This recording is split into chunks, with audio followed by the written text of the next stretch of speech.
Hey guys, welcome back to our repair guys. In today's video guys, we're going to show you how to fix a problem on Ford Fiesta MK7. If you're trying guys to fix a problem relating to the windshield washer pump not working, let me turn the ignition on and I'll show you. Okay, I press it in and I don't get any water on the windshield, nothing, no, the windshield. The windshield washer reservoir does not work, as you can see, but the wipers will be working fine.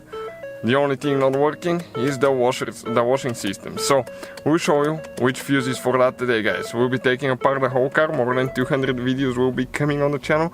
Please subscribe, and if you need anything, let us know. Let's start on it now.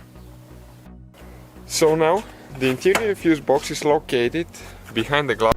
How you do that? You need to open the glove box, and then on each side you have a stop. One here, one on the other side. You need to squeeze the glove box towards the inside and pull it down. Okay, and those are the stops. Okay, once you jump out of them, you need to grab the box and pull it straight out. Okay, like that. You can see where the hinges are. Okay, that's where they go. The fuse box is located right here. So that fuse sometimes will go bad if you leave water and no windshield washer freezes, the pump will freeze and burn a fuse. It happened before.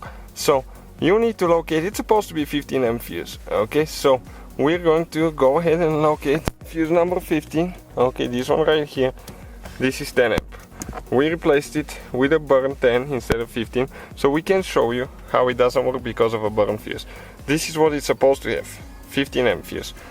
Okay, so now let me go ahead. Okay, push that in all the way and let's see if it works now. So we turn the ignition on. Okay, let's see if it works now. Yep, you can see works perfectly fine. So this is for the washing system guys. Thank you for watching. Please subscribe and many more videos to come.